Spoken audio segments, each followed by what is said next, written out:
Assalomu alaykum aziz vatandoshlar, musofir shahrida yurgan aka uka singillarimiz diqqatiga Uzavto Trans avtobuslari qatnovida mana ko'rib turibsizlar, avtovokzal ko'rsatib o'tganki, bu avtobuslar hech qanaqa chastni yo'q, boshqa joylardan yurmaydi, faqat avtovokzalga kirib boradigan avtobus. 2,5 kunda Primoy Toshkent Sobrahimov avtovokzaliga kirib boradi. 60-70 kilo yuklarimiz poложено.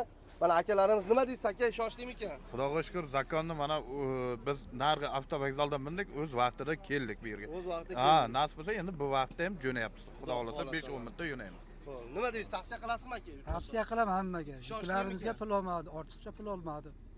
A'lo darajada. Mana qolganlar ham ko'radi, mana shu avtobuslarda ketadi-da, mana yurtdoshlarimiz juda ko'p O'zbekistonda. Akalar ishonchli avtobus ekan, lekin tezligiga moshni gap yo'q, lekin vaqtida keldi, endi vaqtida olib borsak, xudo xolasa. Mana akalarimiz ham sharoit yaxshimikan aka?